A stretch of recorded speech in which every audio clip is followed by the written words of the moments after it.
Hiya, and welcome back to Home Somewhere Else, the game that teaches us that the best way to get a present for someone is to ever so casually commit breaking and entering.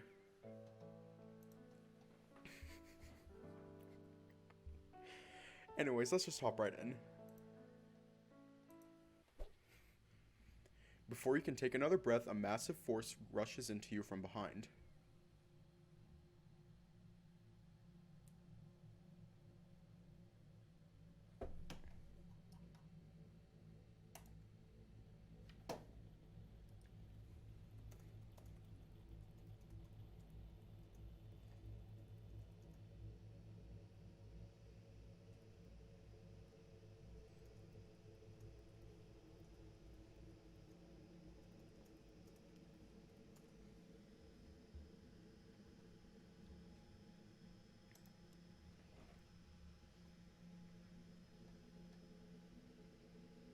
Breaking and entering is defined as the entering of a building through force without authorization. The slightest force, including pushing open a door, is all that is necessary. Did Chad enter via... I don't think he entered by force.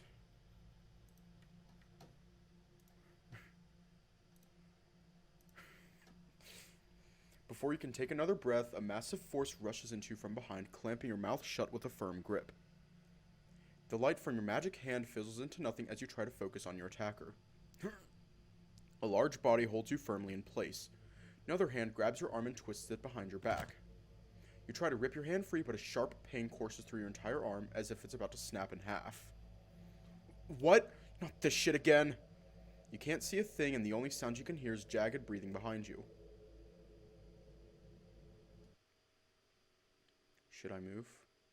Maybe if I'm quick about it. You try and move your arm backwards, but the grip around your wrist tightens once more, almost painfully so. Despite this, they don't seem to do anything else but hold you in place. You feel yourself jump as a massive bang can be heard from the floor below. The sound of wood breaking makes you shiver, your body being firmly held in place by the unknown figure. Shh. You feel hot, uneven breathing behind your ear. The man holding you in place quietly shushes you as you hear more things getting thrown around downstairs. As you try to calm down, you take a deep breath and catch a disarmingly sweet scent from the man behind you. Wait. Fred? It's me, Chad. You need to calm down. What the fuck is he doing here? And who the hell is downstairs? We're not safe here. There's someone with a gun downstairs. What? A gun? As another loud crash echoes from downstairs, he holds you tighter without realizing it. You can feel his heart literally pounding out of his chest. This is do or die, Chad. The calm in Fred's voice hides his fear. You hear the small cracks in his tone the more he speaks. I'm going to let go of your arm, but please stay still. How on earth am I supposed to stay still? We need to get the flying fuck out of here. Please trust me on this. Please. You take a deep breath before nodding, a cold shiver running up your spine at the situation you've gotten yourself into. Okay. The large dog slowly moves your wrist back to your side. Your shoulder blade is immensely sore, but it feels great to be free. You don't move an inch as he slowly lets go of your mouth. He lets out a sigh of relief as you remain quiet. You can't see a single thing in the room. It's so pitch black that for a second you believe that Fred also blindfolded you. Fred softly grabs your biceps and pulls you upwards from the dresser. His grip is soft but firm. You can feel the immense strength in his muscular arms as he holds you in place. You turn your head a little and whisper to the German Shepherd. What the hell are we supposed to do? You hear what sounds like heavy boots stomp around angrily downstairs, followed by what sounds like doors being kicked in. Wait. Your heart jumps to your throat. A familiar creaking sound fills your ears. Your chest is pounding like a war drum, growing faster as the man makes his way up the old wooden staircase. The fear is almost too much to handle. You want to run like a bat out of hell. If this man kills you or Fred, he probably won't even get in trouble. I know you're in here. This is private property. If you don't come out, I'm going to shoot you. Don't think I won't. Come out now. The sound of a loud banging makes your knees feel weak. It sounds like they're slamming something hard against the worn-out walls, more than likely the buttstock of his rifle. It's okay. It's going to be alright. Fred whispers softly into your ear, his heart beating in unison with yours. You feel a cold sweat begin to drench your back, your knees beginning to shake. They're going to find us. We can't go out like this. The squeaking of the steps finally came to an end, replaced by the hard thudding of heavy boots. They sound so close that you can make out perfectly where they're coming from. Short flashes of light catch the corner of your eye. A harsh white beam seems to pierce through the bottom of the door. You hear a doorknob turn open, followed by the creaking of an old hinge directly across from your room. He's checking the rooms.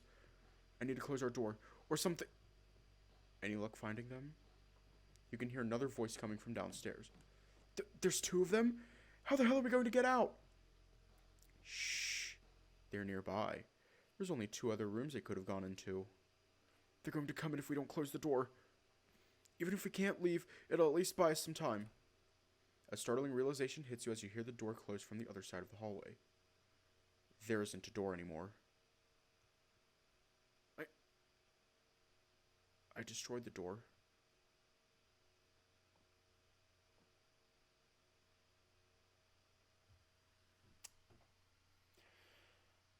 Oh no, it all went wrong! You can hear the person walk towards your room slowly. The light source from before starts to get more intense. I'll tackle one of the guys while Fred escapes through the window. They'll be too busy with me to notice him jumping out. You take a deep breath, ready to march into the sea. Before you can step away from him, the large man grips your arms tightly. You turn to get his hand off you, but then...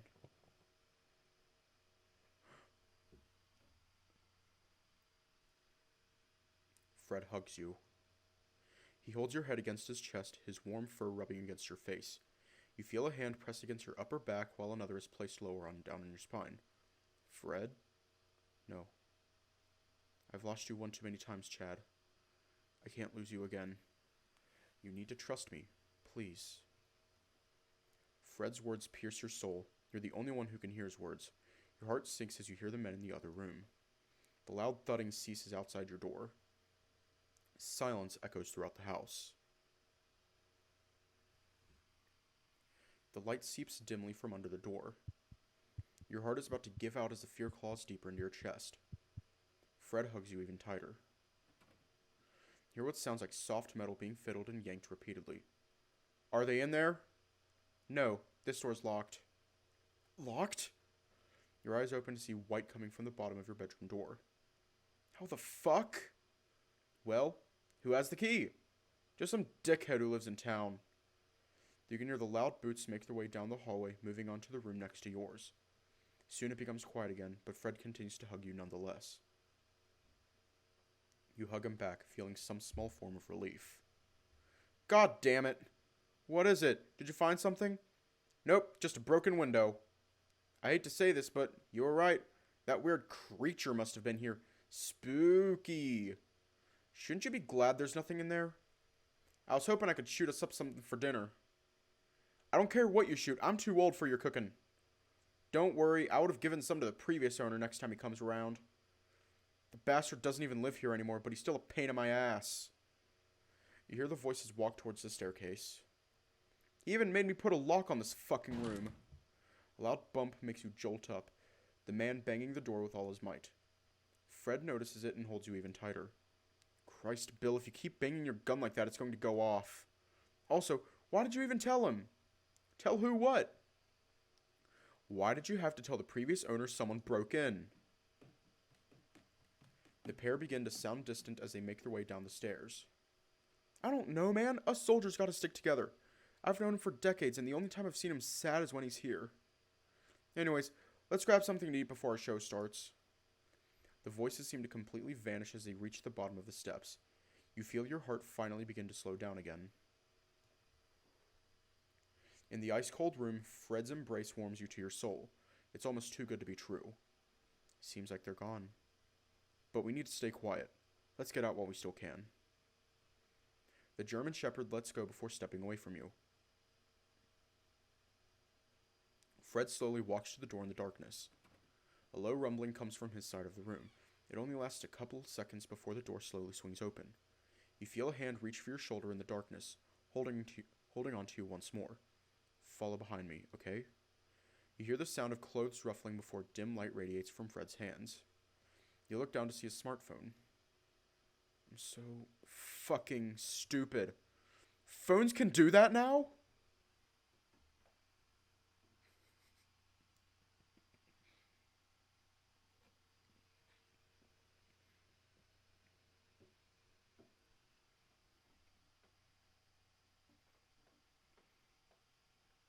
Oh, they're going to like reconcile, maybe a little hug, maybe a little kiss, and nothing inappropriate is going to happen.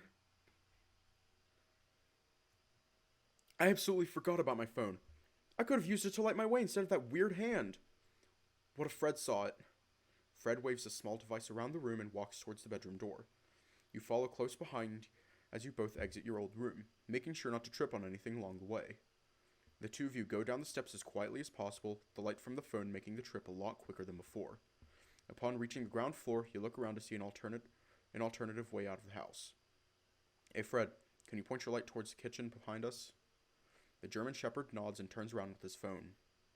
The path to the back exit is completely covered in broken glass, with many gaps in the floor as well. Damn.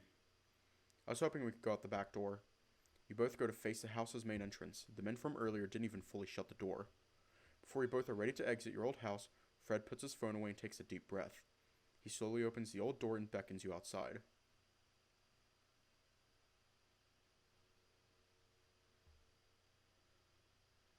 You both skulk around the doorway and are finally outside the damp, frigid house.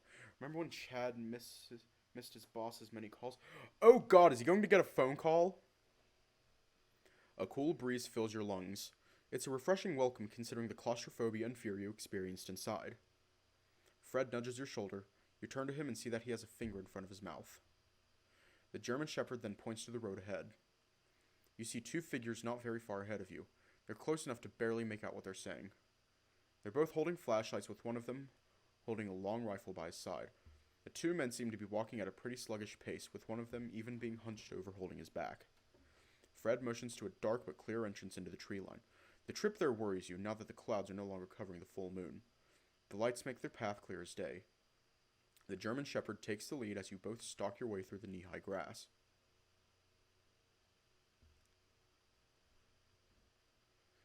You do your best to stay low while looking at the two men, who thankfully seem to be completely unaware of your location. You two manage to get halfway to the tree line. Everything has gone remarkably well. You feel a violent vibration from your jean pocket as a muffled ringing fills the air for a couple of seconds. Turn that off. You desperately reach into your pocket, trying to grab the phone while looking at the two men up ahead. At first, they don't seem to notice a thing, and you finally have your phone in your hands. The second volley of your ringtone is much louder than before. You do your best to silence the phone. Nothing seems to fucking work. You look up and see the two men are looking straight at you guys, with one of them raising their hand to their chest. Run! You look back to see a massive fireball flash from where two men are standing, the sound echoing through the trees. Holy shit! Fred grabs your hand and starts running to the backside of the house, using the building as cover. The two of you make it around your old home and sprint towards the dense forest on the other side. Don't let them escape! The knee-high grass is quickly replaced by thick roots and endless trees. Fred does his best to duck under tree branches with mixed success. You let go of Fred's hand so he can run more freely. The two older men behind you guys are somehow managing to stay not too far behind. Get the fuck out of my property! As the gunshots continue to ring out, you can't help but duck and weave throughout the trees. No matter how fast you both run, the phone continues to give away your position. You can hear more bullets whizzing into the air. They're not stopping! Do you know where you're going? You look over to Fred while dodging the trees in front of you, his golden fur reflecting in the moonlight. I don't know this place. Follow me then. We need to make a left. You quickly turn left with Fred following behind you. Even after all these years, you still remember the path in front of you. You look behind you to see the German Shepherd beginning to lag behind. From the corner of your eye, you catch a faint flash of orange through the trees. You stop dead in your tracks, Fred's scream echoing throughout the forest. Fred! The tall man is lying on his back, propping himself up with his elbows. The ground behind him is raised up by a few feet from where he's lying, providing perfect cover for the two of you. You run to the man and crouch down low to the ground. His fur glistens in the pale moonlight. Fred, are you okay? I slipped. I didn't see the gap in the ground. Oh, thank God. Can you walk? Don't worry about me. Let's keep going. You look at the man who is smiling through his pain, a crown of sweat covering his forehead. I know it hurts, but you need to run. We're almost out of here. All right. You lift up the tall dog and put one of his arms over your shoulders. You and Fred run like hell, him hopping now and again while supporting his weight on you. The shooting has long since stopped, along with the ringing. The path ahead of you starts to become harder as you make your way up a mild incline. Your feet manage to carry you and Fred forward, and soon dim yellow lights peer through the tree line. You finally reach a clearing on the side of the road, street lamps guiding the way home. Did we lose them? Finding a nice place under a tree, you rest Fred down onto some soft grass. Yeah, we did. It takes a few minutes to regain your breath, still exhausted from what just happened. Where are we? Just 20 minutes outside of town, on one of the main roads. Let me check your foot. Fred nods as he extends one of his ankles, which is covered in some dirt and mud. What did you trip on? I didn't see that ledge up ahead. I think my foot got caught on a rock while I was falling down. You really don't have to check. It's feeling better already. You disregard the last part of his statement and start feeling his ankle. Tell me if it hurts where I'm touching, okay? Fred nods. You feel around the bone and get no response. Feels perfectly intact. Check the back of his heel and around his tendon and ligaments. He doesn't seem too bothered. The only part that seems to cause him any discomfort is the top of his foot, but even then there's not really any injuries you can notice. Well, I guess we won't need a medevac. Meta what? Nothing. We won't need to get you to the hospital. Big guys like me don't need no hospitals. The tall man laughs as he stretches his arms behind his head, leaning his back onto the tree. That being said, I'm spent. Night-night. You can't help but chuckle as the man closes his eyes and fakes snoring. Now that you're a bit more at ease, you can finally check your damn phone. You take out your phone as you turn around and take a few steps away from Fred. You find that Kathy has called you roughly 3 times, along with some other random notifications. As you're going through the list of calls, you take a quick peek behind you and see that Fred is holding on to his other foot. You figure he's probably just checking to see if that one is okay too and turn back around. You also look at the time. Shit. It's past 10. You think the party's still going? I doubt it. I'm sure everyone has already gone to bed. Well, let's go and see. Maybe we can still get some cake. Yeah, let's go home. You slowly lift Fred onto his feet. His eyes lock with yours, and all he does is smile. You blush and pull your hand away once he's standing next to you. A wind passes by the two of you and sends a shiver up your sweat-drenched shirt. You hold onto your arms as the wind chills you to your core. Now that the adrenaline is gone, the weather comes to bite you in the ass. Let's get going. Before you can take a step, you feel a heavy jacket get gently placed on your shoulders. Huh? Bless you. Thank you. I don't need this, though. I'm just fine. Before he can continue, the man begins to speed walk away, whistling merrily. If you don't get this thing off me, I'm going to leave it here, you know. Whatever you say. You can't help but appreciate the heat contained in the jacket. The same wonderful scent from earlier is all over it. Take a deep breath and smile, running forward to catch up with the German Shepherd. Once you catch up, he slows down and you both make your way home. A familiar sign catches your eye. Maramabo, 2 kilometers. Holy crap. Has it only been like 2 days? You look at Fred, who seems a lot more upbeat now compared to earlier. Kathy's going to be pissed. Everyone duck and cover. She's going to murder us. You continue to walk next to him, allowing your thoughts to digest recent events. So many things seem to be happening these days, and somehow today has been more eventful than yesterday. I'm still kinda upset with him, especially how I was earlier today.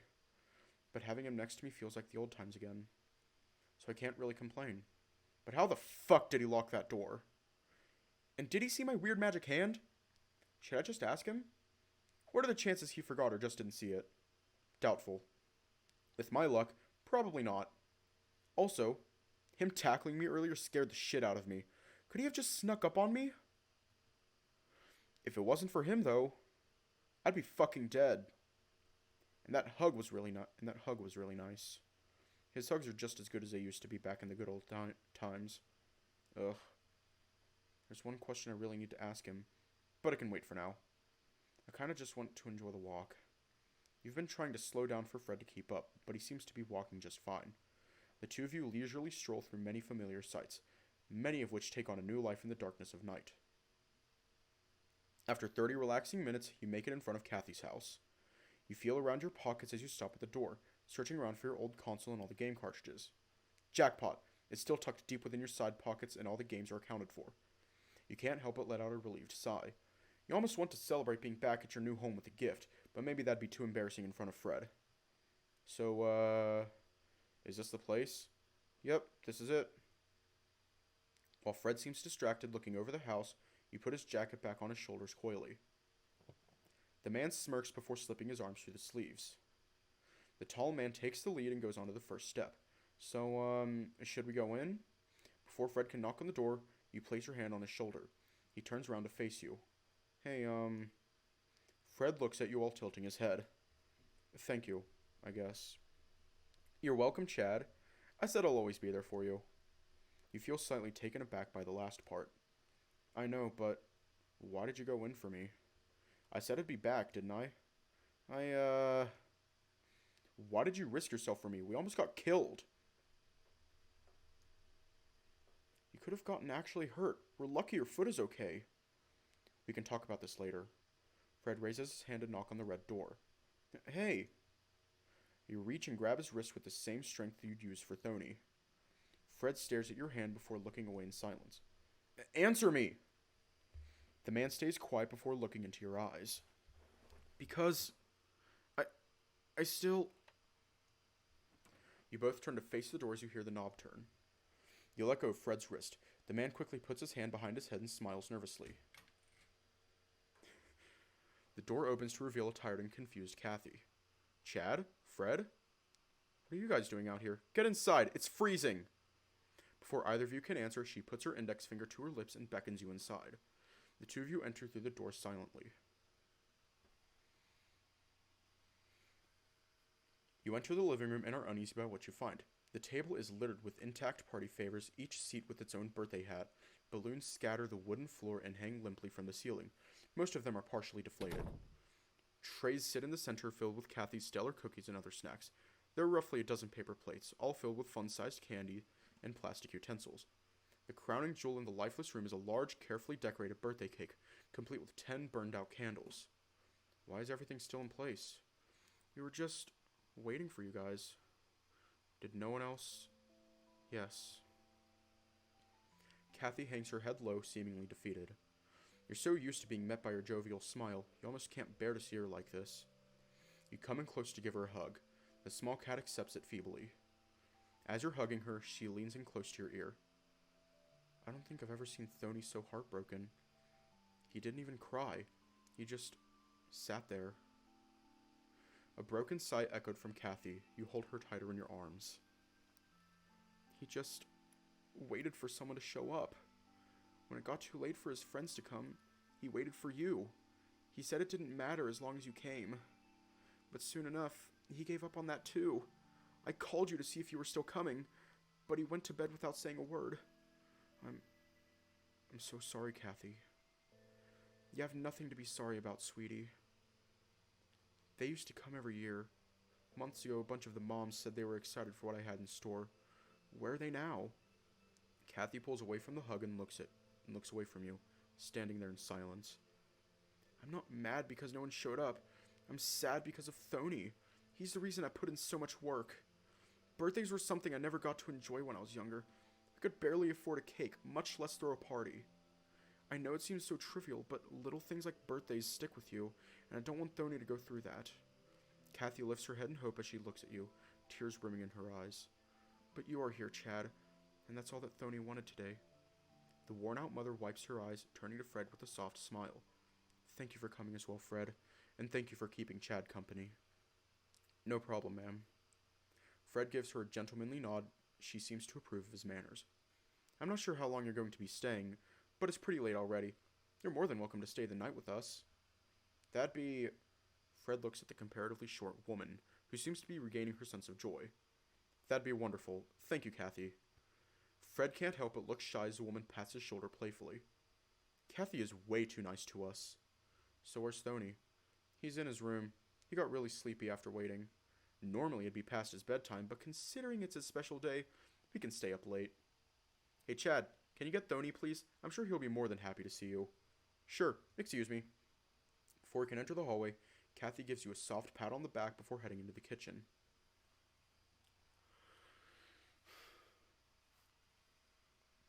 As you walk through the corridor, you make it to Thony's sketch-covered door. You knock on the door gently, but are met with no response.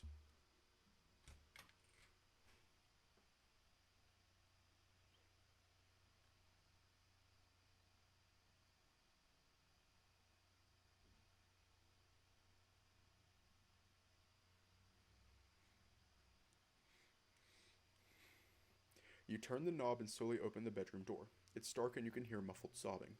Thony? You hear the small kitten gasp as he looks up from his pillow. What's up, buddy? Sorry I'm a little late. Mr. Chad! Thony leaps off his bed and barrels towards you, smiling with absolute glee. I knew you'd make it to my party. I was waiting all day because I knew you'd come. You kneel down in front of Thony, who hugs you with all his might. Despite him being excited to see you, Thony is still crying, albeit less than before. Mr. Chad, no one came to my party.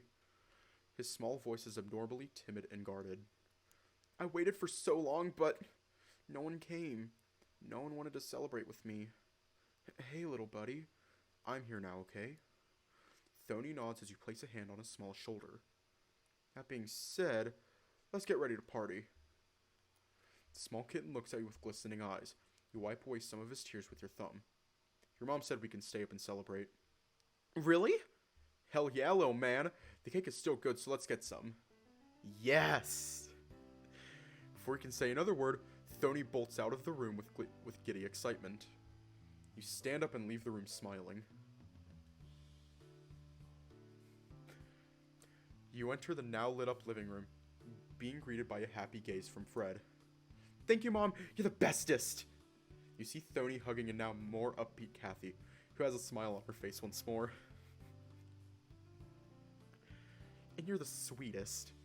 Don't forget to thank Mr. Fred for coming. Thank you, Mr. Fred. You're welcome, though I'm sure I didn't bring a birthday gift. It's okay. You can get me one later.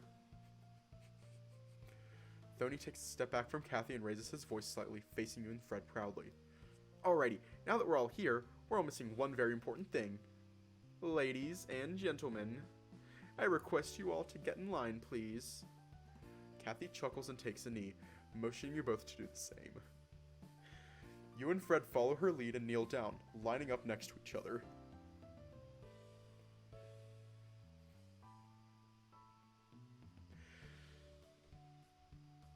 This is way too wholesome.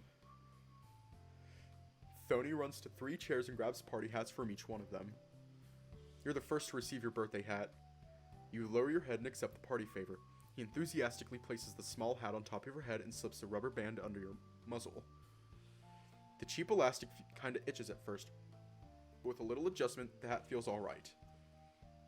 He then goes to Fred, who bows his head like a gentleman and accepts the party favor in stride. Lastly, the queen herself, Kathy. She closes her eyes and smiles as Thony carefully puts the hat on her head.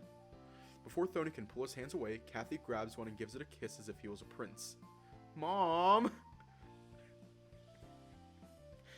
The kitten shyly pulls his hand away and steps back, his face blushing red.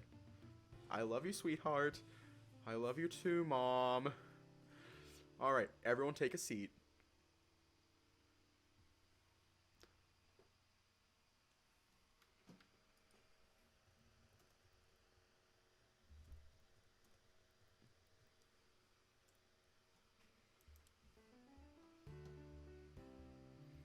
Hold up. Never mind. You boys must be hungry. I'll get you all some hot drinks. Oh, Mom! I want chalky milk, please! Hiya! Fred manages to hop to his feet while you're still sitting on your knees. The man extends a kind hand for you to get up. From the corner of your vision, you can see Thony looking at you intently. It'd be rude to refuse Fred's hand in front of Thony, although it is a bit awkward. You grab the German Shepherd's hand and he lifts you onto your feet with a content smile. You blush a little while looking away. No problem. After that awkward encounter, you take a seat at the table, leaving a vacant chair next to you. Thony eagerly takes a seat at the middle of the table, the cake standing proudly in front of him. Fred, however, remains standing up, twiddling his thumbs while looking around the room. Why don't you sit down as well? Sure. Fred shuffles to the table and sits down next to you. You guys take whatever you want to eat. If you can touch it, it's yours. Fred seems to get the right idea and touches the cake with a fingernail. So, I can have the whole cake then?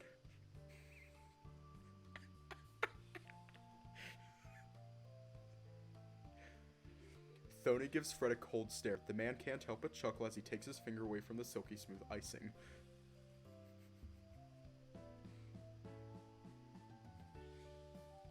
You can't help but laugh as Thony snaps out of his poker face with a smirk. A content sigh escapes Fred's lips as he grabs some more goodies. Ew, you touched the cake with your bare hands? What would Jenny think? She'd probably punch me, but you're not going to snitch, right? Fred and Thony look at you, the older of the two with a coy smile. With a coy smirk. Ugh, you guys know I won't. The two of them smile as you shake your head playfully. Fred reaches towards a tray full of cupcakes and grabs one topped with the velvety purple icing. He places it on his plate before scanning around the table some more. You grab the first muffin that catches your eye and place it onto your paper plate. It's a firm blueberry muffin with a pleasant scent to it. As you're looking for your next target, Kathy walks towards the table with 4 mugs in her hands. Watch out, guys. These are going to be piping hot. One for you, Chad. She places a ceramic mug next to your plate. The sweet chocolatey steam fills your nose. One for you, Frederick. She stands in between the two of you and places the hot cups next to his cupcake-filled plate. And one for my sweet little birthday boy. That's me! Of course it is, sweetie. Kathy places the cup gently next to Thony's plate and then the final cup in front of her seat. Kathy walks behind Thony. She finally seems to relax as she pulls her wooden chair back and sits next to Thony. So Thony, how old are you? I'm 10 years old now. My little boy's now a big man. Haha, he sure is. Does that mean I can sit at the big boy table at family get-togethers?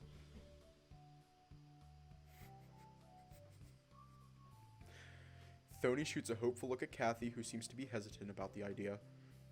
We'll see, honey. If you can't, I'll sit with you at the kids' table. I'll sit with you too. Sounds kind of fun. But I'm not a kid anymore. Thony seems to be taken aback slightly, feeling that his highly attuned intelligence is not being respected. Don't sweat it, Thony. The big boys' table is pretty lame. They're all so serious, talking about taxes and politics, and you can't even play with your food there. Chad, you're not supposed to play with your food anywhere. Oh, sorry, Kathy. I used to do that when I was younger, but those days are behind me. I play with my food all the time. You do? How on earth are you pulling that off?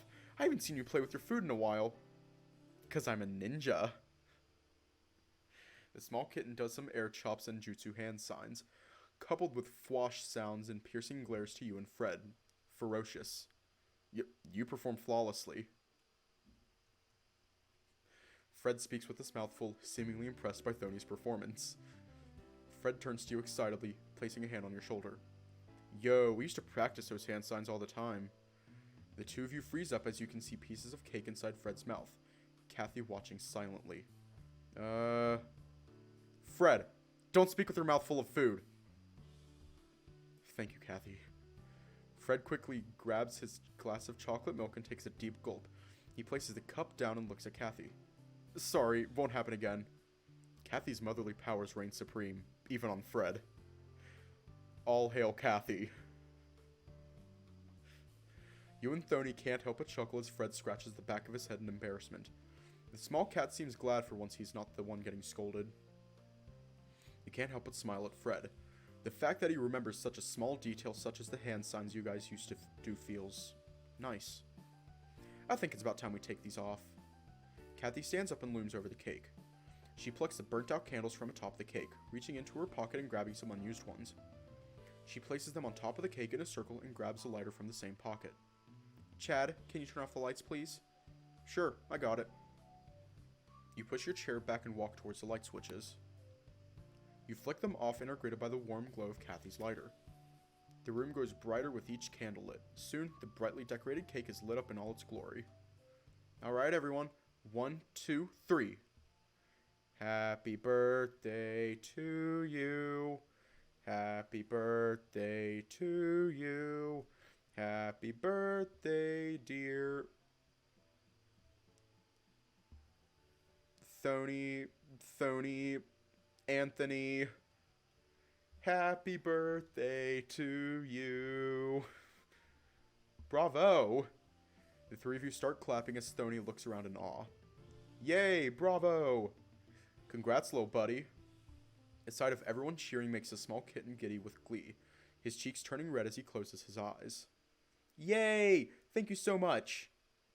Kathy approaches Thony and gives him a kiss on the forehead. Happy birthday, sweetheart. Now, before you blow the candles, make a wish. I wish to have infinite wishes. Nope, that doesn't work. I already tried. Then I wish... Thony, your wish has to be a secret. Don't say it out loud and don't tell anyone. Oh shoot, you're right.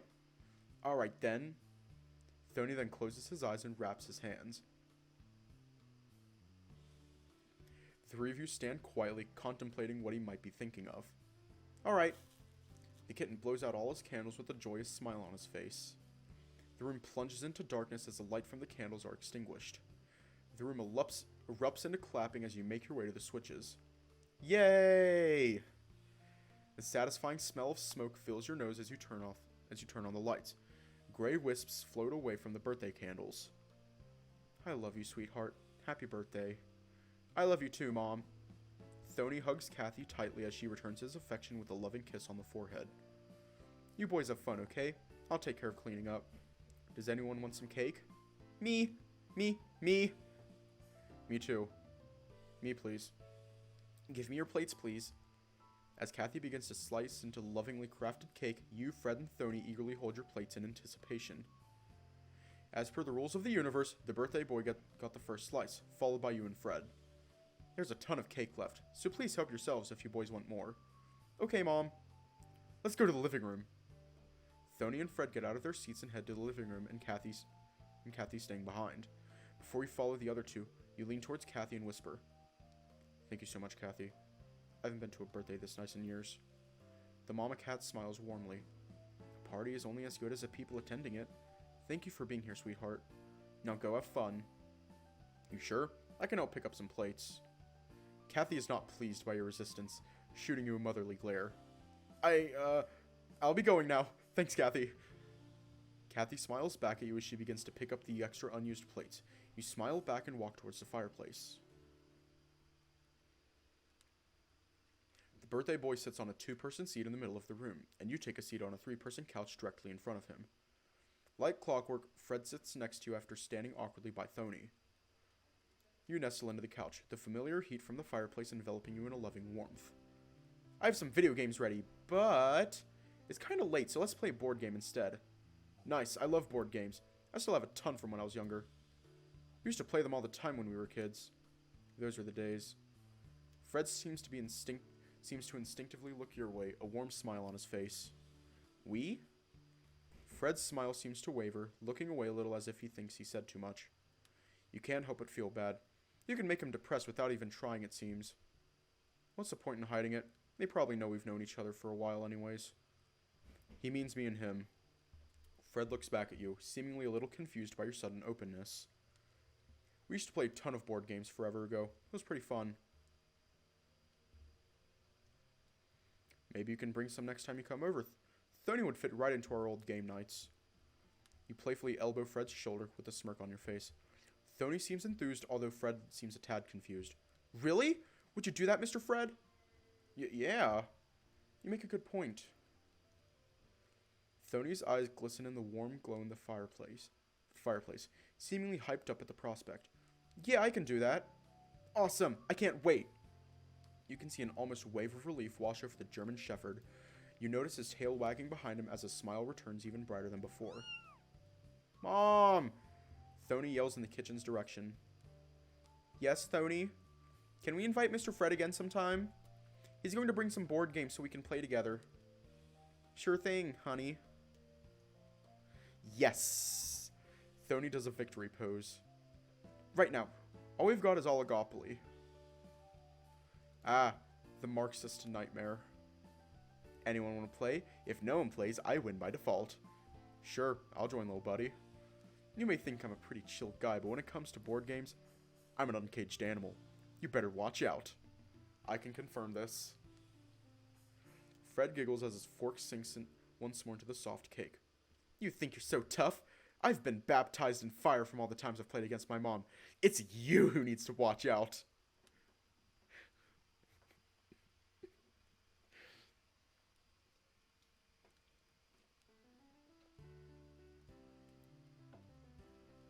Prepare to eat those words. Thony points 2 fingers at his eyes before pointing them at you. He does this a few times.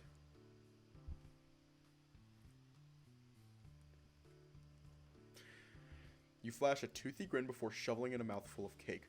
This only emboldens the small kitten. You're so on. Let me go get the game really quickly.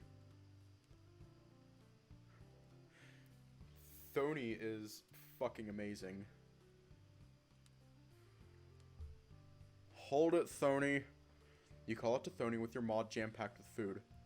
You chew and swallow the delicious cake before saying another word. You're not sure if you're just imagining things, but you can feel a pair of eyes glaring at you from the other side of the room. What is it? I got you a present. Really? You put your fork and plate onto the table and reach into your jean pocket. Thony's hair seems to stand on end as you show off the small plastic rectangle. Oh my gosh! Thony's eyes lighten up and jump around in excitement. Are you serious, Mr. Chad? Yeah. Remember you told me you couldn't play the rest of the Phoenix Wright series? Well, I got you this. I'll teach you how to use it later. You hand over the Nintendo DS to Thony, who seems to hold it like it's a bar of gold. Oh my god! Before Thony can say anything else, you reach into your pocket and grab a fistful of cartridges you managed to snag. And I brought some games too.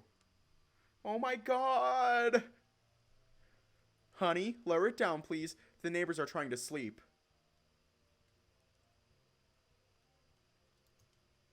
Sorry, Mom. Thony lowers his voice, but his excitement is palpable. Thank you, Mr. Chad. Thank you, thank you, thank you! Honestly, right? No problem, buddy. These have infinite battery, right? I want to play all night. You feel a lump in your throat as you realize you didn't bring the most important thing, the charger. You slap your forehead to the surprise of everyone. Ugh.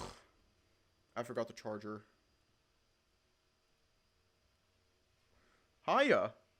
Oh my god, yes. Don't worry. Tomorrow we will go to... I have a spare one I can lend. You do? Yep. I can grab it tomorrow and give it to you. Just don't leave it at the cafe, though. That would be nice. Thank you. Thank you, Mr. Fred. Ah! You guys are the best. You and Fred turn to look at each other, and you can't help but smile at the man. Finally! Ah! Thony gets up and barrels to the small hallway leading to his room. Thony, don't scream. Mom, you're screaming now. That doesn't count. Soon there's silence on both ends. You and Fred look around silently, waiting for Thony while munching on the cake.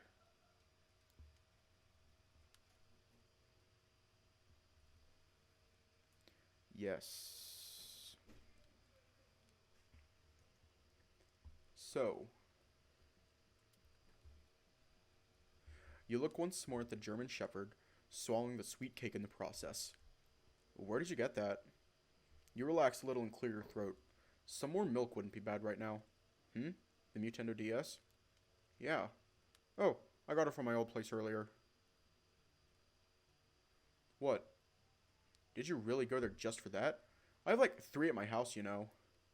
I would have been more than happy to give you one. Oh. Well. In my defense, there was no way in hell I would have asked you for something like that. Especially not at Jenny's. And besides, I didn't even remember that you liked Nintendo games. Really? I mean, you were the one who got me into them. I can hardly remember. Oh well. Do you want to hang out and play some video games one of these days?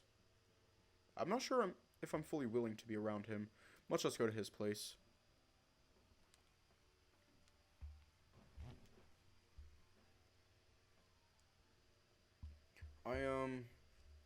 I'll think about it. It's been a while since I've gone over, you know? Yeah, no pressure, dude. Fred looks at you with a smile on his face. Compared to the radioactive volatility you were feeling earlier, just relaxing and having a good time with Fred feels pretty great. A part of you wonders if you were being such a bitch because you were genuinely mad, or because it felt you were supposed to be.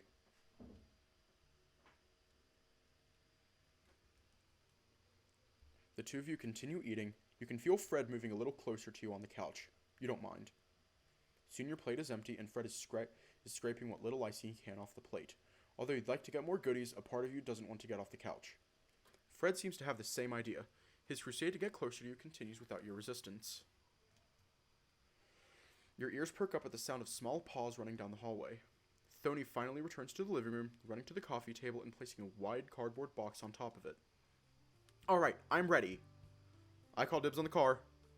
Aw, man, I wanted to use the car. The small kitten removes the brightly colored lid and places the small aluminum figures onto the table. I'll be the top hat then.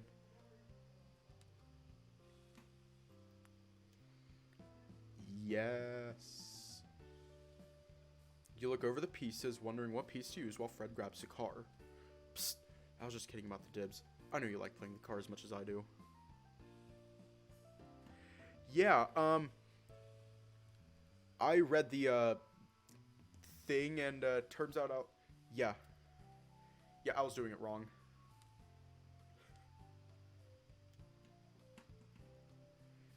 Here you go. Fred holds his palm out to you, the small car sitting on the center of his hand, almost calling out to you. You look into his eyes, almost expecting him to pull the car away and laugh, but so far he seems sincere. Huh? Yeah, turns out we were in the wrong category. We were in just chatting. We should have been in games and demos.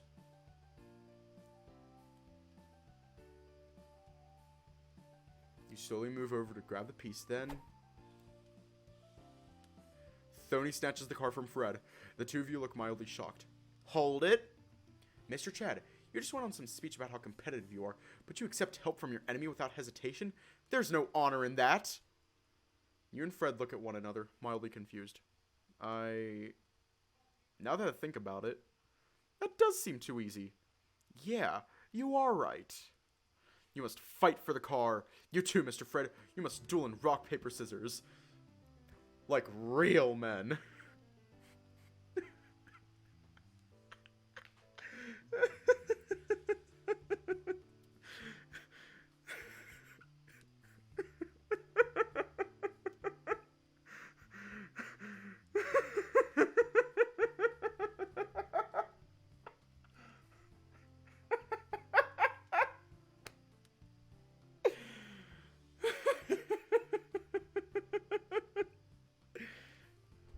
Without a moment's hesitation, Fred readies his fist against his palm. A defiant glare slices through you.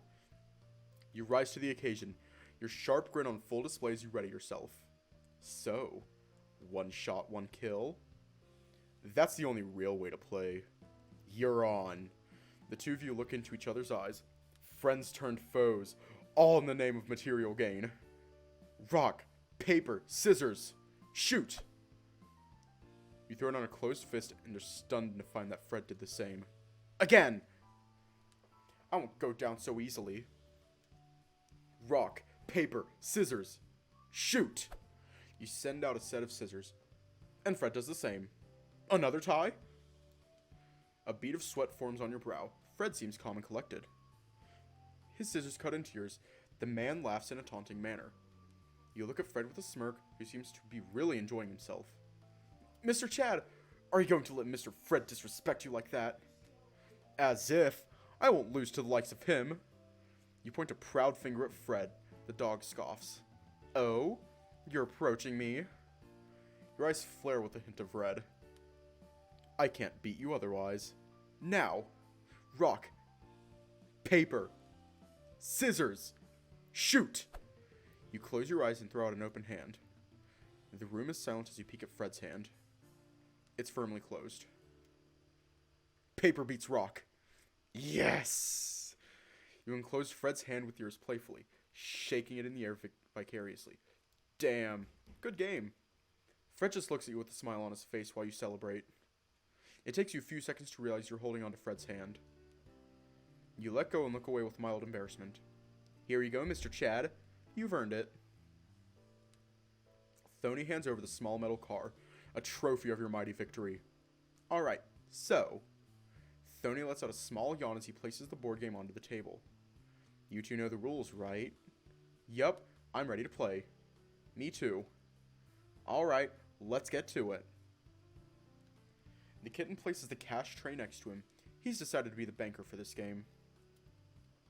The game goes on as planned. The three of you throw down the dice, buy properties, and go to prison. Despite all the yawning, you have a great time. Normally you'd pick other board games over Oligopoly, so you didn't expect to like it this much. The night begins to drag as your eyes feel heavier and heavier. Finally, the last property. You light up in excitement. Now, Thony, hand over the money. Fred lightly pats your shoulder and gets your attention. Shh. Fred shushes you and then motions towards the other side of the coffee table. Oh. Thony is out like a light, his arms cushioning his head from the hard table. You didn't even realize he was asleep, being so caught up in strategizing your victory. You hear footsteps coming from the kitchen, seemingly confused as to why everything is so silent. Did something happen? You point at Thony, who continues to sleep soundly. Aw, my little sweetheart. He looks so cute. He does. Alright then, Chad. Yes? Would you mind helping me get Thony to his room? Sure thing. You stand up and get close to Thony, surprised he's so comfy. You kneel down and scoop up Thony into your arms.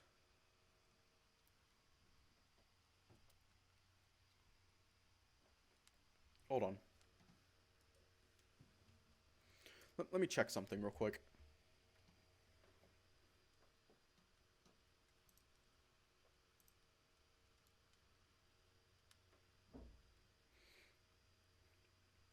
Okay, we have only known Thony for 4 parts.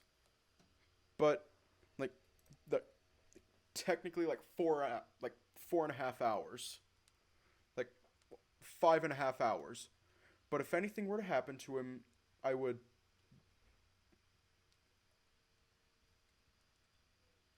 If anything were to happen to Thony, I would off everyone in, within a 5-mile vicinity of where I'm currently located. And then myself.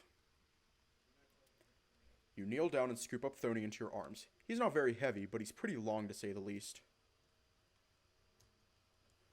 You have been clicking the wrong thing. You hug Thony firmly as you follow Kathy down the hallway. No! No! No! No! Nothing is going to happen to him. Nothing is going to happen to Thony. Okay? Nothing is going to happen to him. Nothing is going to happen to him. Kathy arrives at Thony's room first and opens the door, flicking on a light switch so you don't trip on anything. You enter the cutely decorated room with the kitten sound asleep in your arms. Kathy unfolds his blanket and beckons you to put him on the mattress. Thony doesn't even startle away as you lay him on his bed.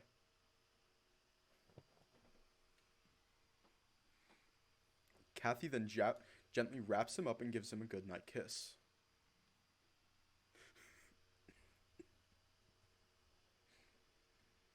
The two of you leave the room. Kathy flicks the light switch off and slowly closes the door. When you return to the living room, you find Fred putting away the game, pretty content about everything that has happened at the party. You stand next to him and help put away the little red and green houses in their bags. Kathy lets out a relieved sigh as she approaches the two of you. Alright, thank you so much, guys. I can't thank you two enough. If you guys hadn't showed up, this day would have been horrible. You guys really saved us. I'm sorry I was so late. You have nothing to be sorry about, sweetie. Also, Fred. I don't think I need to tell you it's too late to do anything gardening related. Can we discuss things tomorrow, if you can? Yes, of course. Nice. You guys are more than welcome to go to bed. I can tell you guys are tired. Sure, but, where am I supposed to sleep? You can sleep with Chad. His bed is more than big enough. Plus, if he tries to spread out too much, just kick him. Oh no. Is that okay with you, Chad? Yeah. Great. You can get him comfortable with everything then. That being said, I need to sleep. It's been a very long day. Kathy turns off the lights. The room is now being illuminated only by the chimney's warm light. If you guys want to stay here longer, feel free to put some wood in so you guys can stay toasty.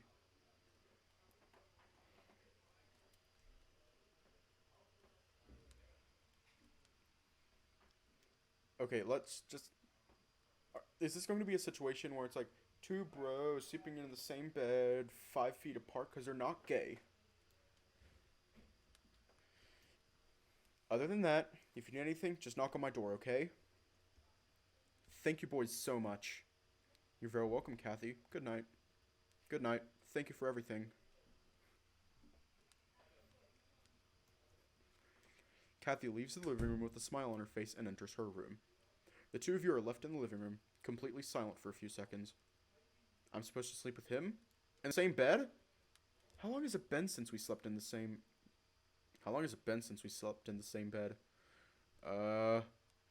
10 years? Haha, yeah. It's been 10 very long years, huh? So, you want to go to sleep, or... It sure has been a long day, so... Can we stay here for a little longer? If that's okay with you, that is. Fred looks at you with a smile. Sure. Cool. You walk over to the chimney and add some more logs, happy to have a nice roaring fire in front of you. You decide to relax and sit on the floor, in front of the chimney, while Fred stands around, looking at the floor. You extend your arms to the chimney to warm up your hands. So, you just look at him, wondering what he's going to say. Fred sits next to you on the floor. And we're going to leave off here tonight.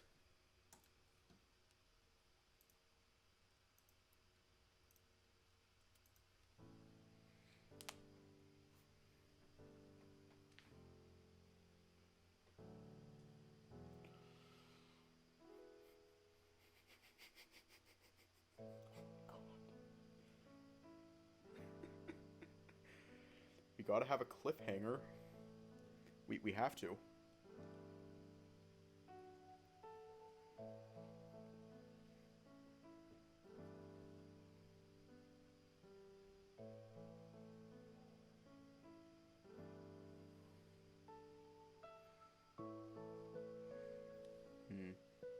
Until the parts end in the cliffhanger.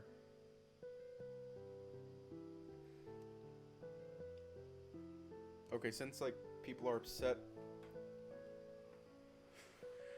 Okay, let me just... We're gonna try out the poll feature, because we just got access to it. We're gonna try out the poll feature.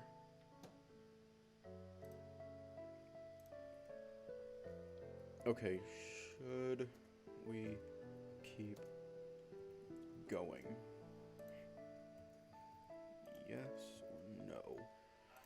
Duration, I guess it's going to be 1 minute. Oh, no, fuck, okay. Okay, so we can't make a new poll.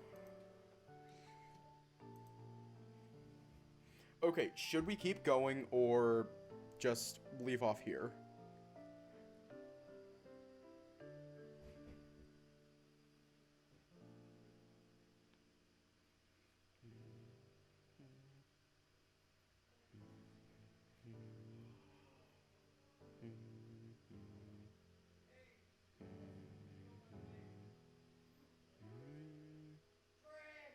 Okay. Mm. Actually, now I'm kind of curious. We're going to keep going. We're going to keep going. I'm kind of curious. Can I ask you some questions? Sure, I guess. Alright, but please, don't get mad at anything I ask. Please. These questions are mainly to get me up to speed and put my mind at ease. If anything I ask gets too weird or personal, please don't feel forced to answer. I don't want to make you uncomfortable. Fine by me. Fred lets out a relaxed sigh, his tone becoming less anxious. Alright, first things first. Are you okay? As in, besides everything you told Jenny and I. And also, besides that, we almost got killed today.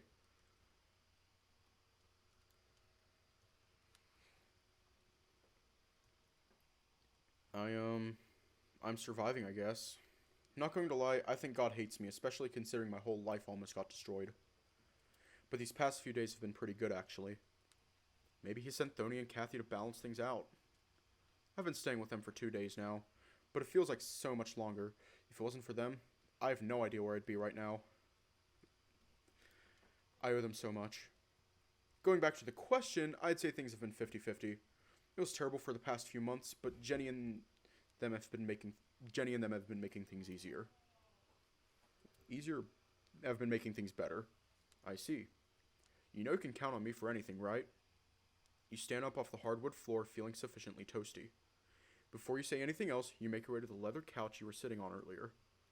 Fred joins you without any hesitation, or an invitation. I used to...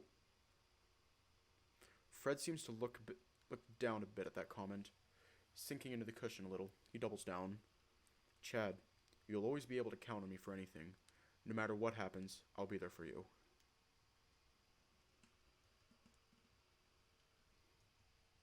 Thanks. So, can you tell me what happened 10 years ago? I'm not trying to make things weird or uncomfortable. To be honest, my heart is racing a mile a minute.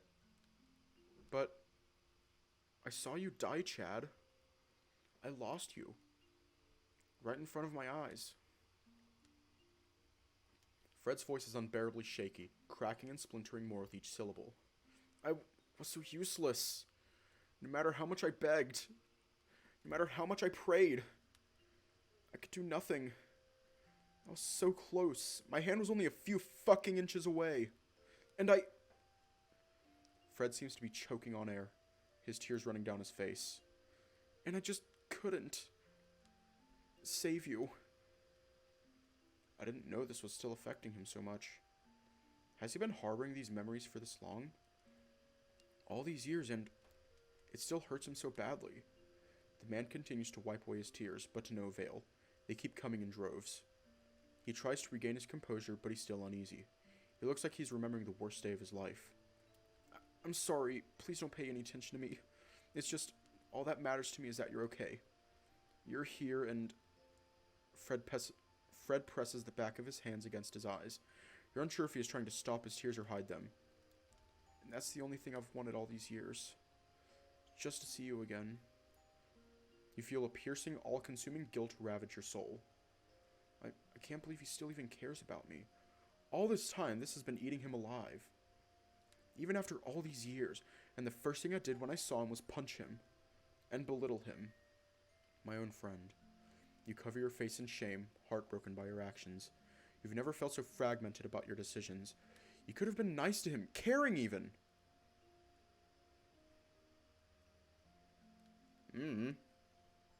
But you choose to be hateful, devoid of any compassion.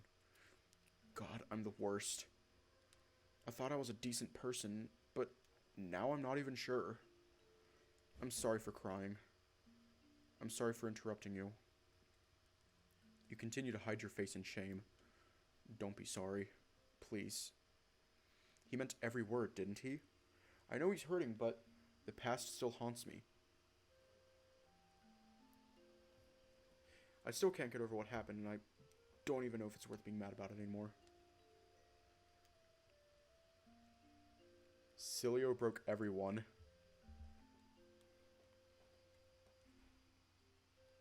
Like, not even Cilio broke people. Basically, anything by Echo Project, really. Echo Project games are built different. You can hear Fred sniffle and catch his breath. He seems to finally be done crying. You okay, buddy? Yeah, I'm okay. Don't worry about it. Alright. So? You move your hands from your face and look at Fred. His eyes are still watery and red. Oh yeah, Fred. I know this may not make any sense, and I'm not sure you'll even believe me. You take a deep breath, your stomach beginning to feel uneasy. Chad, I trust you. I really do, buddy. Well, I don't remember where I've been these past 10 years. You don't remember? Yeah, not a single thing. Fred seems to take this revelation surprisingly well, only tilting his head in confusion. Where have you been all these years, then? I literally have no idea. Alright, but 10 years ago I saw you die, and we had search parties and the police trying to find your body. But we never found you. No matter where we looked, your body never showed up anywhere. But 2 days ago, you just appeared to me on a park bench out of nowhere. And you don't remember anything about it? I don't. I really don't, okay? I had a feeling you wouldn't believe me.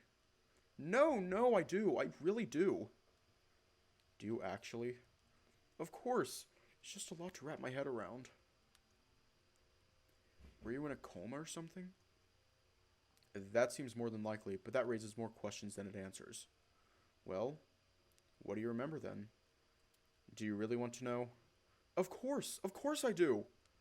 Well, the last thing I remember is... You look down at the fire in front of you. That night feels like it was only a few days ago. Your chest begins to tighten as you recall every blistering moment. You shut your eyes and clench your fist, tight enough for your fingers to ache a little.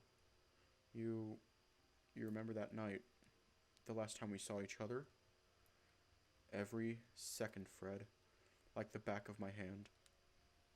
You look at the man and stare daggers at him, the fire and the memories making your blood boil.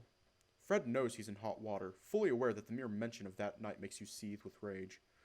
Chad, please hear me out. I've been practicing what I would have said for years, so to have the chance means the world to me. But before I begin, can we please keep our voices down and take a deep breath? Considering how late it is, we should really be considerate of Thony and Kathy. You nod in agreement, feeling yourself start to calm down a little. The two of you fill your lungs for a few seconds before letting it all out. I'm sorry. I know I hurt you. I messed up so many times in one night, but I never meant to hurt you in any way. You mean so much to me, and the fact I caused that is something I'll never forgive myself for. And I don't expect you to forgive me either, but I do want you to know I regret everything I did. I'm sorry, Chad. Wallowing in regret isn't going to get us anywhere. I know. But it's better than doing nothing, I guess. Chad, can you tell me what happened that night? What's your version of the story? I remember that. I told you 1,000 times to delete that fucking photo. The one where we were kissed. Yes, that one. Was deleting it so hard? Why couldn't you just listen to me? That photo meant a lot to me, but had I known it would have screwed up things so badly, I would have gotten rid of it in a heartbeat.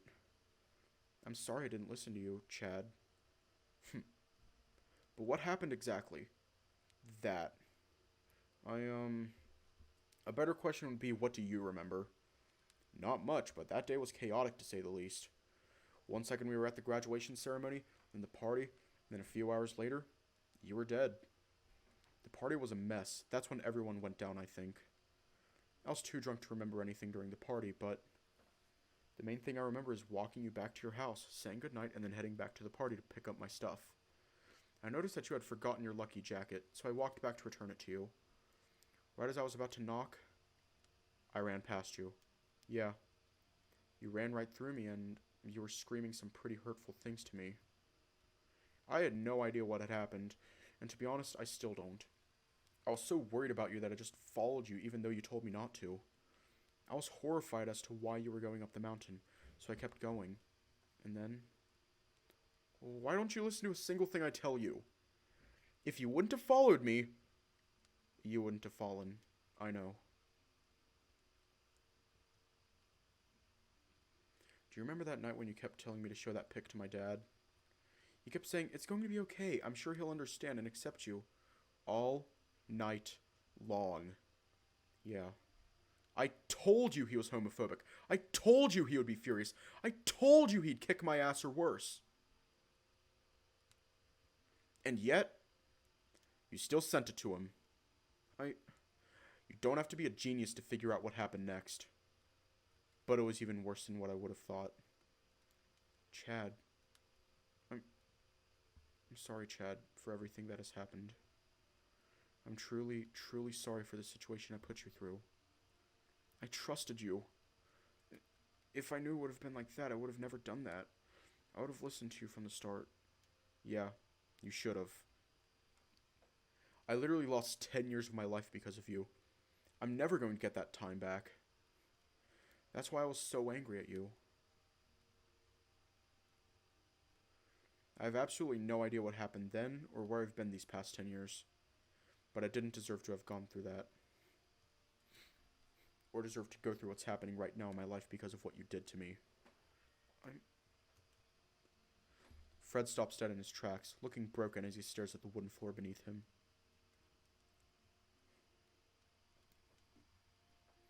You know, Fred? Yeah? A part of me wants to say, ha ha ha, forget about it, buddy. It's all in the past. Let's just move on. But I really can't bring myself to say that and mean it. I can't forget that night, and no matter how many times you say sorry, apologizing isn't going to fix everything. Fred continues to look down in defeat. But, that being said, Fred looks up at you once more, sensing a change in the room. I guess if we're going to be working together, it'd be good to be friends again. And I kinda care about you too. It seems crazy that one pick could have ruined everything, and deep down I knew you weren't expecting that outcome. You grew up in a really loving family, and I'm happy you did. If you hadn't, I don't know if you'd be the nice guy you've always been since we were friends. It was a luxury I wasn't afforded. You probably never knew what it was like to be beaten down, belittled, and abused for being different. So how could you have expected it to happen to me? But I'm worried about you. Huh? I think you need to see a doctor. Your ears must be clogged considering how little you listen to me. Fred bursts out chuckling, tears of relief streaming down his face. You can't help but smile a little, the weight on your shoulders being lifted some. This isn't me saying everything is fixed and forgiven, but I want to move on too. Plus, acting like a resentful bitch is getting old quick. Fred seems more grateful than for those words. I completely understand. I really have a lot to be sorry for, Chad. I'm the reason everything went wrong, and I will always accept responsibility for it. I don't think I can ever forget what happened, or ever really forgive myself. I never forgot about you. I never stopped dreaming that I could see you again. Fred's voice starts to crack a little once more. No matter what happened, the fact that you're safe is what really matters to me. I always dreamed of seeing you again. Fred looks at you with a longing look, like a sunflower who has found its light. You look away in embarrassment and yawn. The man next to you can't help but do the same. I guess it's time for us to get to bed. Today's been a very long day, to say the least. You get up from the couch. Agreed. Christ, it's been a roller coaster. Fred gets up from the couch as well. Can I? The tall German shepherd extends his arms outwards, his puffy chest seemingly inviting you for a hug.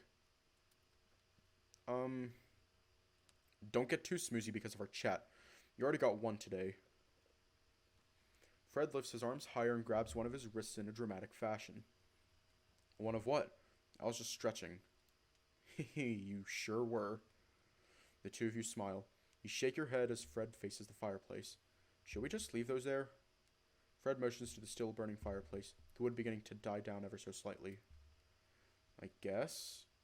I think it'll put out by itself. I hope you're right. Okay, this way. The two of you remove your birthday hats and leave it on the small table next to the couch as you start making your way down to the corridor, making sure to be as silent as possible. Fred follows behind you, matching your every step. You both reach the end of the hallway, you twist the doorknob and usher Fred inside.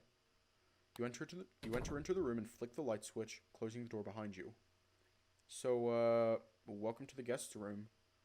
There's the bathroom. It's very nice. If you need to use it, please do so. Oh, nice. I've been holding it all day. And this is my bed. It's pretty soft. I guess we're sleeping together? Fred raises an eyebrow and smirks. Not like that, you melon. I know. Do you mind sleeping in the same bed? If you stay on your side of the bed, I'll do the same. Deal. If you'll excuse me. The tall man walks towards the open bathroom and closes the door behind him. You patiently sit on the bed, hoping Fred won't be too long. Saving it for this long has got to be unhealthy. You take your phone out of your pocket and turn it on, flicking the screen up with your thumb. Whoa, I've got a few notifications. Jenny messaged me. You open up the text message app and scroll through her messages. They're only an hour old. Yo, Chad, gonna be late tomorrow so you don't have to be early. Stay put for now. I'll text you more info later. Hey, come 2 hours later than you normally would. I'm going to do the same, LMAO. You pull up the keyboard function and start typing. Cool with me. Gonna grab stuff anyways.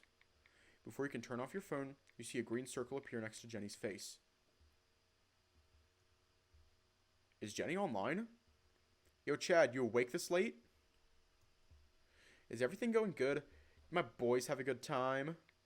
Yeah, was okay. I'm waiting Fred to get out of the bathroom. Wait, what?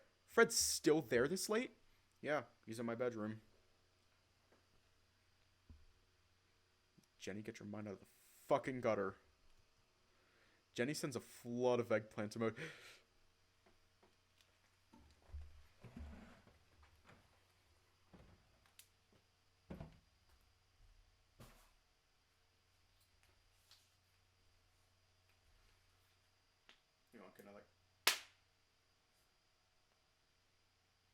You're going to horny jail.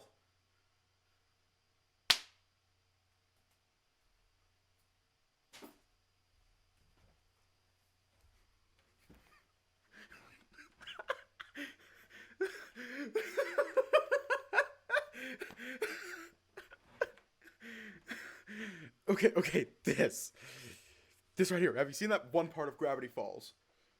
Where, like, Toby is just going like, razzle dazzle, it's me, the Raz Dazzler.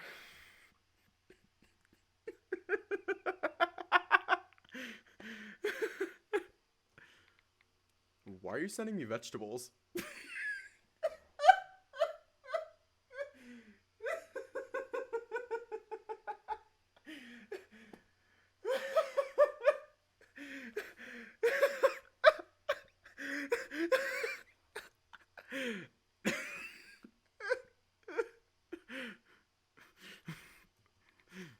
What does that mean?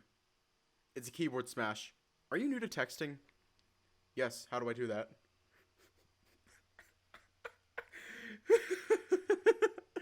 Just press any button. 1. H.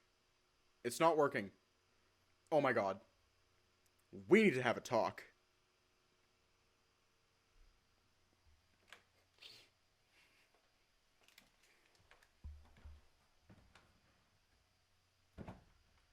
At least boomers understand texting. This man is not a boomer. He is a fucking uber boomer.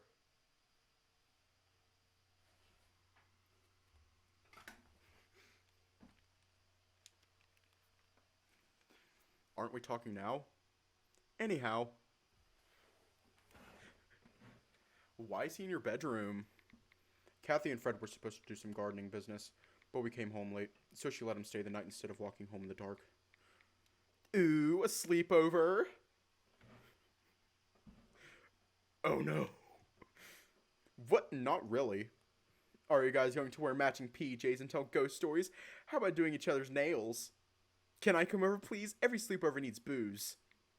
What are you talking about? Also, I can't make that decision. This is Kathy's house, after all. Boo. I know. I'm gonna make my own sleepover with poker and...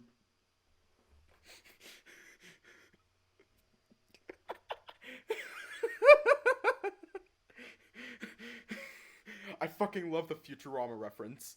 I fucking love it. I know, I'm gonna have my own sleepover with poker and strippers. And everyone's invited. And by everyone, I mean just you and Fred. Sure, sounds fun. I've never seen a stripper before. You're too sexy to need a stripper. You should be a stripper. But that'll be in the future.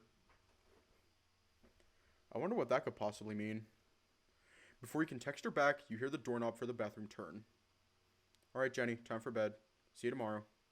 Nighty night, Chad. Please let the Fred bug bite. She sends you a peach emoji. This one doesn't need an explanation. Jenny, no. Sorry, not before marriage. Good night. You laugh as you turn off your phone and place it onto the nightstand. You turn to face Fred.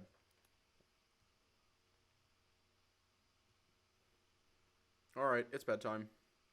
You're stunned to find Fred shirtless. Well, where should I put these?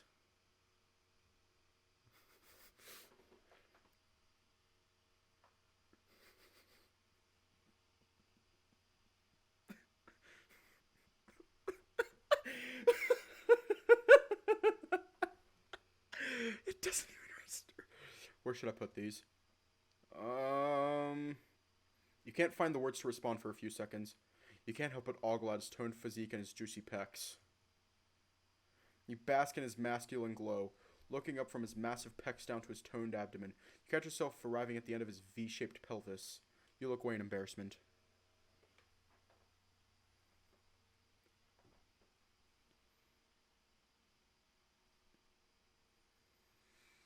It's obvious that Fred has no qualms about you feasting your eyes on his body, considering he's been smirking directly at you the entire time.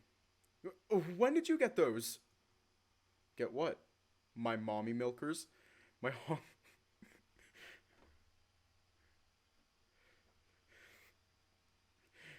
my honker donker doinky boinkies? My washboard abs? Or my massive yes, those! Shut up! Ah, you like them?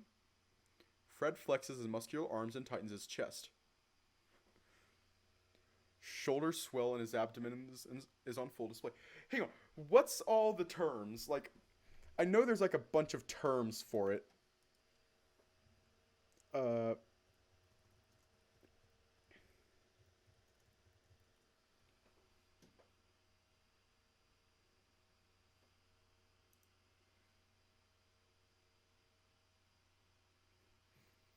Um, there's like a bunch of terms. What are they?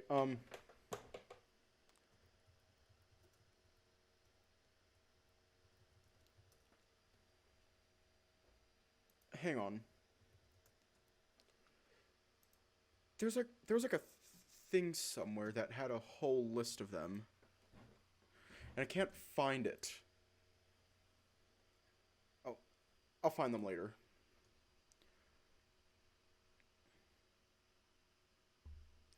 You look away from Fred, embarrassed, feeling blood rush to your head. Both of them. Chad? Please? Please, put your penis away. Please? This is a Christian household. Don't get cocky with me. Aw, come on. Used to play with my pecs all day. Go to sleep. You walk past Fred towards the bathroom. He's flying high with a joyful smile. You enter the bathroom and look at yourself in the mirror.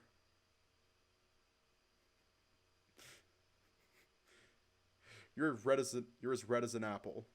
And that's not to mention what's going on downstairs. Damn it. I really can't be feeling like this about him. After all these years, how does he still know how to push my buttons? You unzip your fly and do your thing, your battle buddy having calmed down considerably. You walk to the water faucet and open it. Scrub your hands in the sink and wash your face. Then you turn off the bathroom light and exit the bathroom with a tired yawn.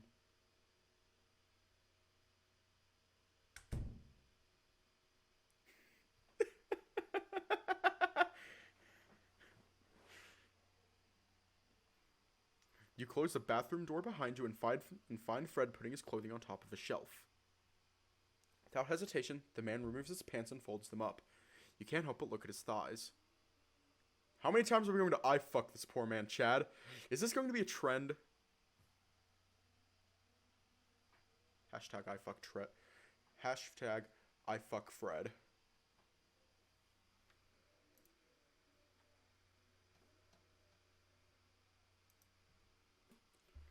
Hold up. Hang on. Where is it? Where is it? They did this thing. They redesigned this. There it is. Text GDI. And we're just going to put this in the corner. I gotta type it first. Hashtag I fuck Fred.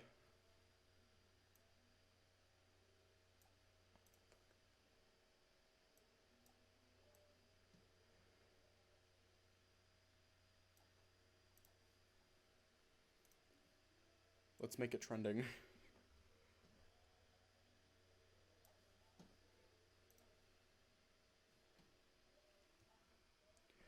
This feels wrong. Fred, what the shit?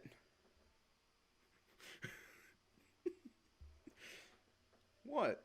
You can't expect me to sleep in my jeans like some psychopath, right? Yeah, well, maybe. Sleeping in jeans is pretty gross. And besides, I'm doing you a solid, huh? Oh, shut up.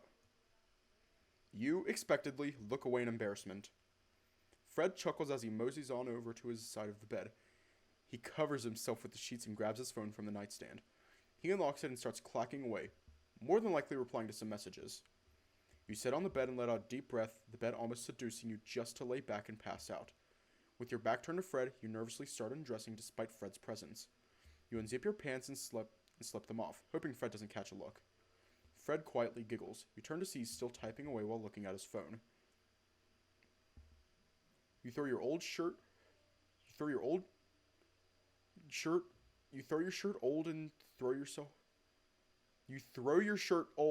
and throw yourself under the sheets without a second's hesitation.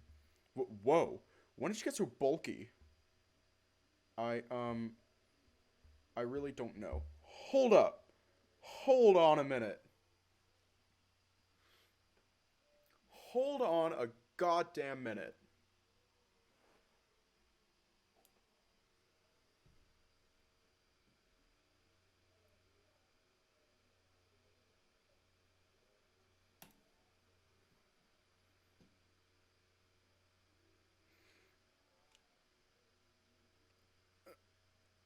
Ah.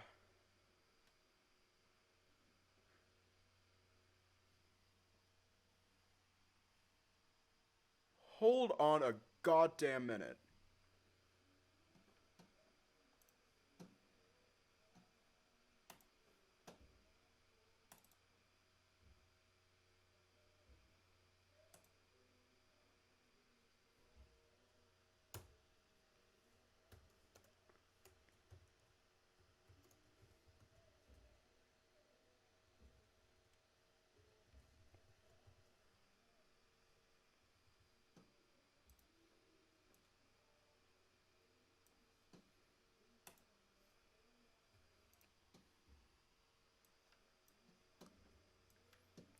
These poor men are going to get eye fucked. Ah, alrighty. Well, you look pretty great. I like the new you. Thanks, I guess. Kind of just shrug, not sure how to take the compliment. Do I really look that different? I'm surprised you didn't notice my tattoos. I mean it, by the way. You look really manly and handsome. You feel a bit of red return to your cheeks. I bet you get a lot of people hitting on you. Now I see why Jenny calls you Muscle Dobby Boy. That's Muscle Dobby Boy XXL to you. And not really. If anything, I think there's less people interested in me than when I was younger. There's this one coworker that's been on me like white on rice. He's never stopped flirting with me, and honestly, it was very uncomfortable. I'm sorry to hear that. How did he find out you're gay? Gay? What makes you think I'm gay? I could be into girls now for all you know. Fred faces you, a raised eyebrow and a coy smirk tells it all. Uh-huh. You into girls? Let's be real, Chad. Real about what? You know what? It's too late for this conversation. Buenas noches, bitch. You reach over and pull on the lamp's rope, turning it off and throwing the room into darkness. The few seconds of silence are broken by Fred giggling once more. Click, clack, click, clack. Click, Fred? Why? Fred's texting continues on for a few more minutes, the dim light from his phone lighting up your face. He laughs. He even laughs here and there. Fred, please, let's just go to sleep. In a little bit, buddy, I'm almost done texting Jenny. She's telling me about her sleepover featuring hookers and blackjack. Oh my god, Jenny. Also, how do you guys know each other? Huh? We told you earlier. You did? Yeah. Well, we've known each other for 9 years now. A year after you disappeared, she moved back into town and we started hanging out. She's been pretty supportive to me. Honestly, those were dark times for me. Without her, I don't know where I'd be. Oh, I'm glad she's been there for you. Jenny seems like a great friend. She's honestly the best. She's pretty weird at first, but when you get to know her better, she's the greatest friend you can ask for. I can certainly see that. See what? Her being a great friend and all. Yeah, I'm sure you two will be great friends too. Yeah, that'd be cool. The one tip I can give is no formalities. She can take almost anything except people being serious with her. Yeah, I almost called her boss and I thought she was going to skin me. Yeah, you gotta be careful there, buddy. That being said, when I'm around, I tend to be the butt of her jokes. You're literally the butt of her jokes, considering that massive slap she gave you earlier. I heard it echo, you know. Yeah, stay out aside from her jokes or it'll be your ass next. I'll do my best. Thanks for the advice, by the way. You're very welcome, muscle Dobby boy. Fred pats her shoulder. XXL. Why does everyone forget the XXL? Fred lets out a giggle. Also, try not to be late, okay? She tends to get worried pretty quickly. Oh, don't worry. I don't want to screw this up. And speaking of worrying people, how did your mom handle my disappearance? What does she think happened to me? What did you end up telling her? Well, she knows the same as me. And that is, well, she knows you disappeared. And that was my fault. She also knows that despite what happened, I've been looking for you all these years. She's been helping me too. We still went on hikes to the mountain, searched the shoreline, and put up posters. Chad, for her sake, please go see her soon. I will, don't worry. I really want to see her again. I can't wait for her to see you again. I hope I can be oh god, that's still there.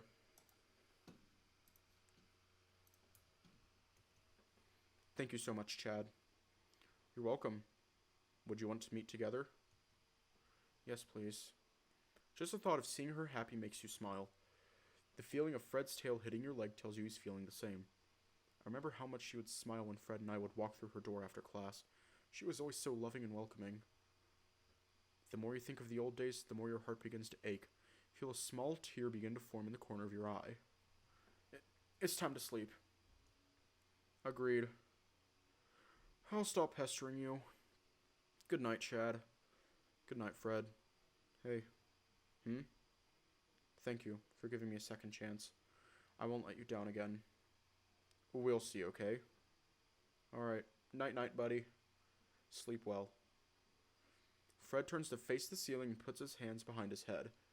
You roll over to face the wall away from Fred. The warmth of the bed and the German Shepherd against your back makes you feel sleepier and sleepier. You feel so worn out and torn up. This feels like the longest day of your life. Thankfully, your pain is something the bed can easily relieve.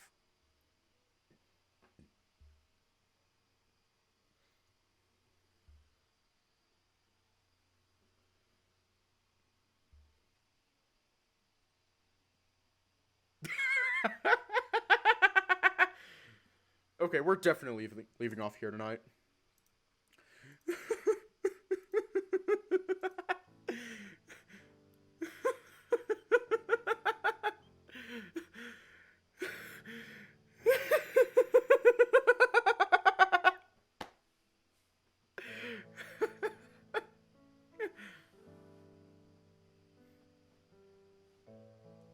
Fred's gonna die.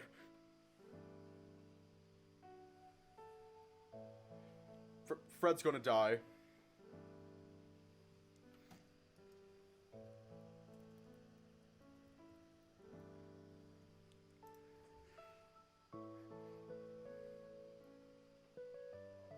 I'm not even going to attempt.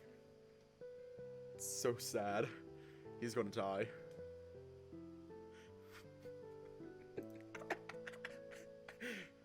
R.I.P. I know! I know!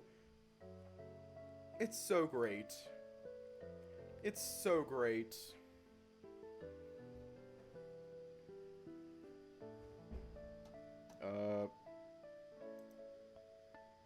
Is this gonna be a Rickroll?